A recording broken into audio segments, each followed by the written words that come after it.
තවත් කිලෝමීටර් 10ක් තියෙනවා. බුලත් සිංහල මෝල්කා වරහා මාකෙලි ඇල්ලට.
ලස්සනට අදාන් අල්ලුණාට ඉතින් අද ගියන් මෙතන දීගත්තා කියෝ විශ්වාස කරනවද?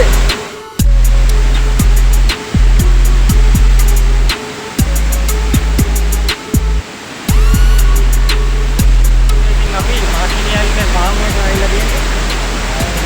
දැන් මෙතන පොරො ස්ථානයක් මොනවාද අපිට ඉන්නේ දිනා.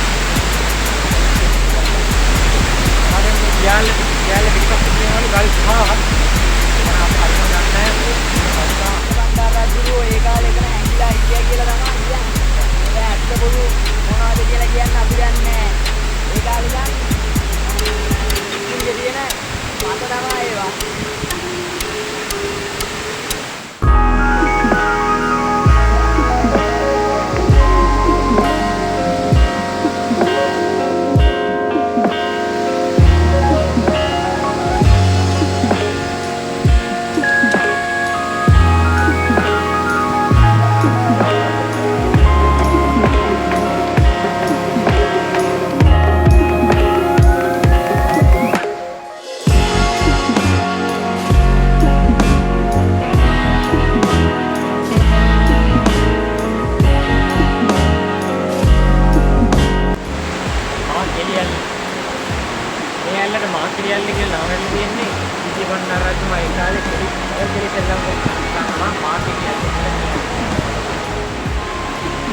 මේ ලස්සන වගේම තමයි අපි මෙතන අවදානම් වෙනත් හිතන්න ඕනේ. ලස්සන වගේම තමයි මේ දියැල්ල මෙච්චර ලස්සනට පහළට ඇදගෙන වැටුණාට මේ දියැල්ලේ අතීතේ එච්චර ලස්සන නෑ. මොකද කියනවා නම් අපි මේ ඉන්නේ ජීවිත 40ක් පිළිගත්ත දියැල්ලක් පාමුල. ඉතින් කියන්න තියෙන්නේ මෙතන ඇවිල්ලා අපි කාටවත් කියන්නේ මෙතන ඇවිල්ලා නාන්න කියලා. නාන්න කියා වතුරට බහින්නවත් මෙතන ඇවිල්ලා හිටන්න එපා. මාගේ දියැල්ලේ නාන්න ඕනේ නම් දියැල්ලට උඩිනුත් දියැල්ලට පහළිනුත් තැන් දෙකක් වෙන් කරලා තියනවලු නාන්න. ඉතින් අපි මේවා බලන්න ඇවිල්ලා සීල අවධානය යොදා ගන්න ඕනේ නැහැ. ඉතින් මේක බලලා පරිස්සමට ගෙදර යන්න ඇවිල්ලා. මෙතන නාන්න හිතන්න එපා කීයටවත්. ආච්චි අර මේ වැල් පාලමක් තියෙන්නේ කොයි හරියද? තමයි ඉස්කෝලේ පන්සලා යව වෙනවා මෙහෙට. ඔව්. ඒකම කඩයක් තියෙනවා කොට්ටම් බගත් එක්ක. එතන මේවයි බහින්න ඕනේ. මේ දියල්ලම තමයි පාලම. නෑ මේ දියල්ල වෙනයි ගඟෙන් ඒකෙන්. ඒක ගඟේ උඩින්ද යන්නේ. හරි හරි. මේ පාරේ කිලෝමීටර් කීයක් විතර තියෙනවද? කමාරක් විතර යනකොට ඉස්කෝලේ පන්සලා යම් වෙනවා මෙහෙ දෙපැත්තේ. ඒකම බහිනකොට කොට්ටම් බග කඩේ පිළිදිනවා. මේ දකුණට පැත්තේ ගිහින් යනවා. හරි ආච්චි අපි ගිහින් එන්න. මාකෙලියල්ල බලන්න එනවා නම් අනිවාර්යෙන් මේ පාලම බලන්න එන්න ඕනේ. නැත්තම් වැඩක් නෑ. ගිහලා බලමු.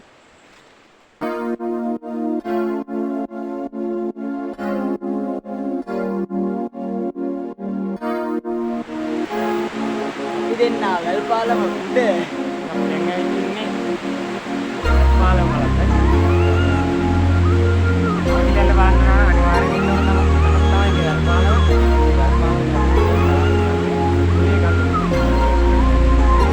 හදාගෙන වැටුනොත් උඩේ ගඟේ.